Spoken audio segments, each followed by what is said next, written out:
Good evening. My name is Salvador Salazar. I'm the director of the history program of the Cuban Cultural Center of New York.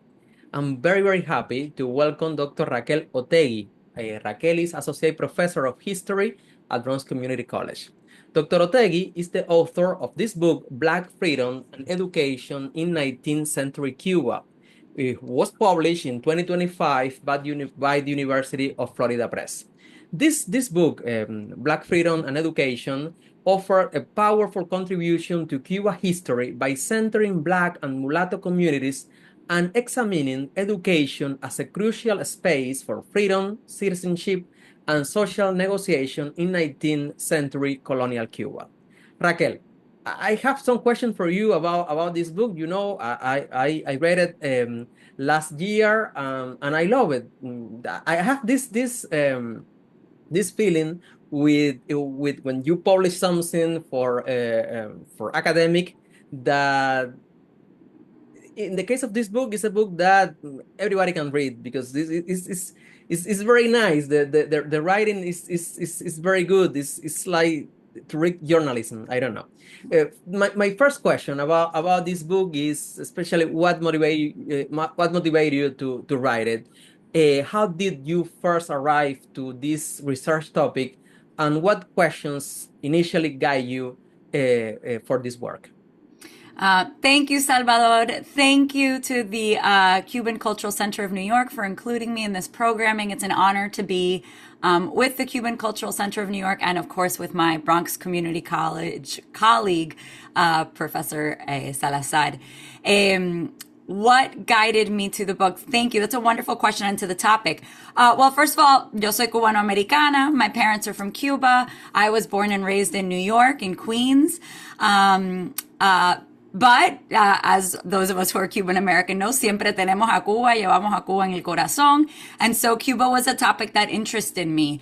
The issue of race also interested me because growing up in the United States, the issue of race really throughout the Americas and the Atlantic world is a salient one. And so the more I studied history, and I was interested in sort of topics of race in the Americas, the more I was always sort of thinking about comparing race in the United States and race in Cuba, race in Latin America. And as I was doing my doctoral studies, the topic of Afro-Latin American studies was a highly developing field, like by the 1990s and the 2000s. And I also got very interested in Black studies, which is also Black studies, history of race and slavery. There's incredible scholarship happening, especially from Black feminist scholars, Black feminist historians who work throughout the Atlantic world. And so I wanted to be doing that because there was such wonderful scholarship that I wanted to be in communication with. And then the issue of education came up to me, especially because I am the child of educators. My parents, who I mentioned are Cuban, were also CUNY professors. But they were teacher educators. They were involved in bilingual education as a continuation of the civil rights struggle of the 60s and 70s. By the 80s and 90s, they were very involved in educating bilingual teachers. And so I grew up in a world where we were always thinking about not only Cuba, but also education. And then I was interested in race. And so how to bridge all these things together was something that I was interested in. And the first time I, as a early doctoral student, did research in Cuba, I began to look through some of the archival records that had already been explored by historians. Especially, I started with the 1890s records of a group called the Directorio Central de las Sociedades de Color, or de la raza, Sociedades de la Raza de Color, in Cuba, which had been very involved in sort of a wide-ranging civil rights struggle in the 1890s in Cuba. And people had written about that. People had written about integration and the theater and sort of various issues about it. But when I opened up those documents, I was shocked by how often education and literacy and schools and school integration was mentioned by all the different constituent clubs and their reports that made up the Directorio Central de las Razas de Color. So that's where my research took off for this book, for what became this book later, is that I had education in my mind. And when I went to the sources, when I went to the archive, there it was. The records that we have of Afro descendants in Cuba, of different Black and mulatto groups, they themselves were saying that education was a priority. And so that's where I started my research, really. Based on your answer, I have two different questions. One was about the Cuban archive. How was the experience to work there? How was the experience to research documents from the 19th century? And the second question is about how this book dialogues with a tradition of Cuban history in the 19th century. Because what happened when you go to research the 19th century, what you see is, I don't know, another kind of studies. The sugar industry in Cuba. In my field, history is the communication, the most important media at that moment, Papel Periódico de La Habana, and all the publications of the last portion of the 19th century. But you go to another object of study, you go to something more specific, no? You are trying to see what happened to Black and mulattoes communities in Cuba during that moment. Okay, both questions. First, if you want the archive, what happened? How was the experience? Because I know it could be challenging, no? Especially because you went to the 19th century, yeah, and Cuba. And the second thing is about how this new book dialogue with the tradition of the history of Cuba in the 19th century. Yeah. Thank you for those questions. Well, I'm a historian, and so being in the archive is always a joy. And being in the archive in Cuba, and I did research not only in Havana, but also in Cienfuegos, in Santiago de Cuba. Those were wonderful experiences. Being in the National Archive of Cuba con las ventanas abiertas, with the windows open, and hearing the pregones of street vendors is, dreamy.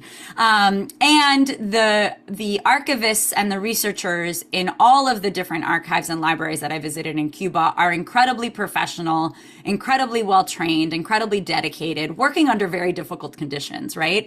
And so I am so thankful to them for the work that they did in helping me to do the research. And in welcoming me to those spaces. The conditions of the archives are, of course, a little bit challenging, very different from my colleagues who do research in the United States, where they have air-conditioned, climate-controlled spaces and with, plugs at every desk. It's not like that in Cuba. So the material circumstances are very difficult. Some of the newspapers, as you mentioned, are, some of the less well-known newspapers are, you go through them and they're literally crumbling because the climate control doesn't exist. It's obviously a humid climate, tropical. So the material circumstances, of course, are challenging. But it was wonderful to be in the Cuban archives with Cuban researchers who really, of course, bear a lot of the credit for the research that I was able to do, or deserve a lot of the credit. Now, about interfacing with Cuban 19th century history, I mean, in some ways, this is a book deeply based on the major topics of Cuban 19th century history, which for the viewers here will not be, I think they will be familiar with these topics, right? The major themes of 19th century history, the major things that were happening in Cuba in the 19th century is, one, the challenge to imperialism, right? Mm-hmm. The colonial compact is starting to really fray between Spain and Cuban Creoles. There's a significant increase in sort of separatist, if not, or autonomist or independence activity in Cuba, which will culminate, as we all know, by the end of the 19th century in various wars for independence, the last of which is successful-ish. So that's one thread of 19th century Cuban history, the clash between especially white Cuban Creoles and Spain. The other major theme is a sort of two-sided theme, which is the increase of sugar in 19th century Cuba, right? Mm-hmm. In the Atlantic world, in some ways, the 19th century is the century of the decline of sugar. It's the century of abolition. The British Empire abolishes slavery in the 1830s. There are major challenges, not only from white abolitionists, but also from enslaved people themselves. There's constant slave rebellion in South Carolina, throughout the Atlantic world, and also in Cuba. In the 1820s and 30s and 40s, every year sometimes. Aisha Finch has wonderful sort of work on this. And so it's a moment where Cuban sugar farmers are trying to increase their sugar production, in part as a response to the decline of the sugar industry in Haiti, or in Saint-Domingue after the Haitian Revolution, again, something that Ada Ferrer beautifully documents. But they are also under attack, right? So Cuban Creole, white Cuban Creoles, especially those involved in the sugar industry, are very tense about the sugar situation. The sugar industry, of course, relies on enslaved labor. There's still slavery in Cuba, and so there's this dual thing happening where sugar is under attack, but Cuba's making money off of sugar and actually increasing its sugar production. So that's the background for this story, right? Because what happens as a result is that white Cuban Creoles,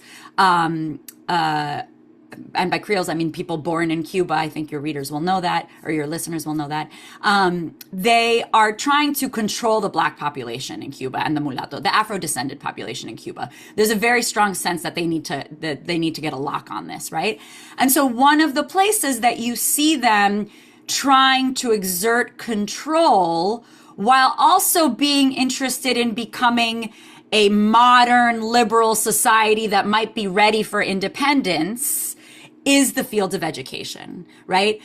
White Cuban Creoles want to create a modern education system to prepare themselves for independence, but at the same time, they also want to use that burgeoning education system either to deny education, of course, to deny education to enslaved children, but also to deny education to the significant free Black population that existed in Cuba, or to control them, right? And so education becomes a tool for those in power to control the working and Afro-descended population in Cuba. So that's how that story fits in. What kind of education? When you mention the word, the category education, are we talking about the Western education? Are they trying to follow the Western way of life? For example, in the topic of religion, because I remember when I read your book that you mentioned that they not only learn basic math or basic literacy, but also religion. What kind of religion do they learn, and what kind of values? Do they try to reproduce what the white education, or are we talking about something else or something different? Yeah, thank you. So my book focuses mostly on primary schools, so what we might call elementary schools, because the dissemination of primary schools in the 19th century is where you really start seeing national education systems being built up, right? There had been universities in the Americas for a long time, for select people, but the widespread dissemination of primary schools is what is at the forefront of sort of the beginnings of a national public education system throughout, the Americas and Europe. So I mostly focus on primary schools. Now, the primary schools that white Cuban Creoles were creating for white children mostly did teach what in the United States we call the 3 R's or the 4 R's: writing, reading, arithmetic, and religion, right? So those were what those schools taught. Now, the other thing that my book focuses on is not only the schools that are created by sort of liberal reformers of the white Creole community. So I'm talking about people like the Sociedad Económica de Amigos del País, these liberal leaders of Cuba, who again, I'm sure you're familiar with, Domingo del Monte and people like that, right? Antonio Bachiller. Morales, gracias, etc., right? So those people were trying to create a certain kind of, yes, very Western, what they thought of as a Western tradition of primary education that they wanted to be similar to the sort of leading figures of primary education throughout the Atlantic world. People like what they were doing in Massachusetts, right, or what they're doing in Scotland and England, in industrialized modern parts of the world. That's what those guys want. The book also traces. And this part I really enjoyed about the book. The book also traces schools that are set up by Afro descendants themselves. And that happens in a couple of different forums. One are the maestras amigas. That set up escuelitas de casa or escuelitas de amigas, right? They are one of my favorite historical protagonists that I've ever come across, right? The escuelitas de casa were, schools that that women had in their houses. And these women, these maestras amigas, were of all different races. There were many white maestras amigas, but many of them, and at some points, most of them, were women of color. And some of them were former slaves, right? So that is very interesting what these women are setting up these schools. There is not a ton of, obviously those women themselves did not leave behind records. These are not licensed schools. The Sociedad Económica de Amigos del País, which had control in the early period of education in Cuba, they do not acknowledge these teachers. In fact, they go out of their ways to kind of shun them and shut them down. They don't license these teachers. So we don't have a ton of records on them, but I am able to use the records, in fact, of the men of the Sociedad Económica de Amigos del País, the white liberal reformers in that organization. They themselves hate these women so much that they actually write about them a decent amount. And so I can't tell you what their curriculum was. It's very difficult to find out. Maybe future researchers will find something interesting there. But what I do is try to read against the grain with the sources that I have. Those women were, first of all, teaching people to read, which is something that the white reformers trying to develop a new education system, they sort of disdained. They said things like, all they do is learn how to read, right? But as we know, literacy is a big deal, right? Literacy is one of the major accomplishments of the primary education becoming such a widespread thing in the 19th century, right? So that's a pretty big accomplishment. So they learned how to read. That's interesting, right? Once you know how to read, you can read royal edicts and decrees. You can read laws. You can write letters, right? Literacy itself opens up a whole, potential world for people. I don't know, but I suspect that the white men of the Sociedad Económica de Amigos del País, the white Cuban Creoles, had a lot of anxiety in terms of what these women were teaching in terms of religion. Because certainly Christian doctrine, Catholic doctrine was part of the education system in Cuba as it was being set up by the white men, or these white education reformers. I don't know what the maestras amigas would have been teaching. Some of them might have been teaching. Some of them might have been Catholic and might have been teaching Catholic religion. But there is some anxiety that you see in the sources of the Sociedad Económica de Amigos del País, where they might be a little bit nervous. And I wonder perhaps if those women might have been teaching more syncretic or West African influenced religious norms or religious ideas. I don't know that for sure, but that's my suspicion. Where were those schools or house schools of maestras amigas in Havana, in Matanzas, where? In Cienfuegos? Yeah, so you see them all over. You really see them all over. I don't have unfortunately, and again, this might be work that future researchers can do. It would be great to be able to map those schools. I don't currently have, that was not something that I found, sort of the addresses. Most of the work I do or that I do in the book is because the Sociedad Económica de Amigos del País de La Habana, or the Havana chapter was the biggest chapter. Most of the sources, most of the data that I have comes from the Havana schools. But it seems like a very widespread phenomenon. I think it happened throughout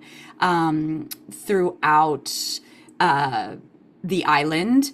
I mean, I know that there were some in Santiago, and I know that there were some in Cienfuegos. And these, again, the maestras amigas, I should say, were teaching sort of pre-primary. They taught small children, maybe what we might now call preschool or kindergarten kids in the schools. And again, this is there needs to be a lot more research. There has been some phenomenal research. Raquel, my tocaya, Raquel Binat, in Cuba has done some phenomenal research on the maestras amigas. But there's more to do. If the sources can be found, because this is it's a widespread phenomenon that in any society where women have to work, and of course, working class women have always worked, right? That, una vecina takes care of the young children. That happens in slave societies. That happens in Cuba. That happens in the United States. We see that happening in a lot of places. In England and in the British colonies, there's a similar phenomenon called dame schools. And, I went when I was little to La Vecina down the street while my mother went to work, right? So this is it's a sort of very common phenomenon. And it has been ignored in Cuba and in other places because often what the maestras amigas are doing is framed as childcare, not as education. But I think one of the things that my book argues for is instead of talking about the beginnings of the Cuban education system, starting with either the Sociedad Económica de Amigos del País and their attempt to create more primary schools, or with the Spanish law in 1844 that mandated primary schools in towns, that really started to set up a national education system. What does it look like if we actually start with these maestras amigas? What does that tell us about the Cuban education system if we start with them, right? I think it's very interesting. I think there's sort of an intellectual history to be built there, and that's what I argue in the book, because what they're doing is very important, right? What the maestras amigas are doing is taking care of children, teaching children how to read, which is a big deal. But what they're also doing, right, is the maestras amigas actually taught children of all races, not just Afro-descended children. So even if the maestras amigas themselves were Afro-descended, they would teach white children. This is something that the white Creole men who were creating a segregated education system, and the Spanish colonial law that creates a segregated education system, they hated this because the schools were integrated, right? So one of the things that maestras amigas are doing is challenging the drive towards racial segregation, de jure racial segregation in the 19th century. The maestras amigas are challenging that. They also challenge the drive to sex segregation, right? Because the Spanish colonial schools were for boys or for girls, I think, as we probably all know, right? And the maestras amigas, they had all these little kids together, right? So that they challenged that. Also, for Afro-descendants who set up their own schools, and we see it with the maestras amigas, we also see it later when the Black and mulatto mutual aid societies, the Sociedades de Color, set up their own schools.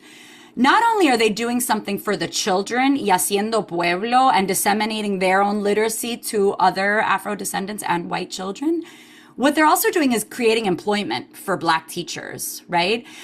So it is a really multi-layered, really important phenomenon that I think tells us a lot about not only education in Cuba, but race and society in Cuba. Great to hear all that. Raquel, I want to know, you are an historian who is also a Cuban American and is a woman.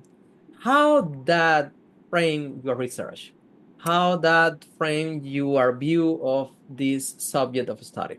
Yeah, that's a great question. I have to say, I've always been interested in the topic of race. I've always been interested in the topic of gender and women's rights as well, and women's studies. But it's hard to find women often in archives, right? You really have to look. And so I think not only looking for the women, but also attending to how gender affects what people are doing, or affects how you perceive or how you analyze the historical sources, is really important and is something that I had to work at a lot. So for example, there's really interesting distinctions that happen between when I write about just the early Afro-descended teachers setting up their own schools. I read about the maestras, amigas, and I also read about militiamen, which I learned about from Pedro Deschamps Chapeau's, a famous historian of Black Cuba, Cuban historian.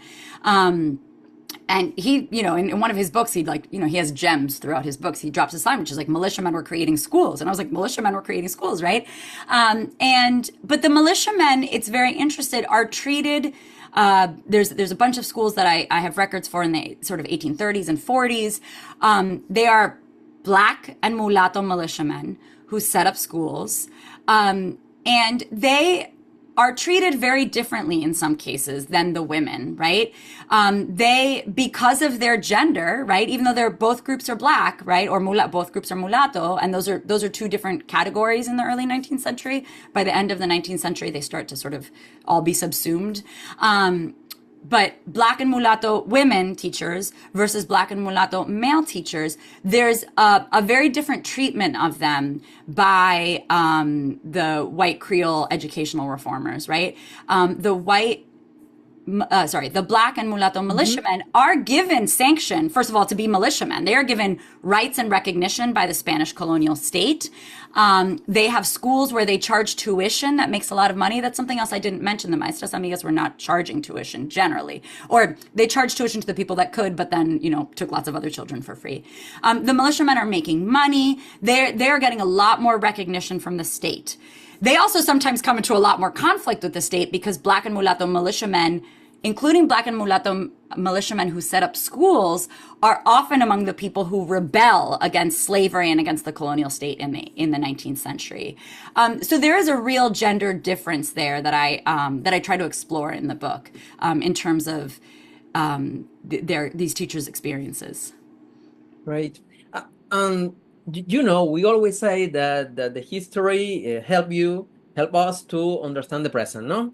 And for me, I don't know if you agree with that, the 19th century in the history of Cuba was yesterday. Yeah. It's a very recent moment in Yes. our history. Yes. I don't know, 3 generations ago. Yeah. How that your research helped to understand the present and especially the future, the near future of Cuba? Yeah, thank you for that question. What I learned from researching race and education in Cuba and from researching Black and mulatto, Afro-descended teachers and educational activists, right, is that education in the 19th century, and I think today, is always a site of struggle, right?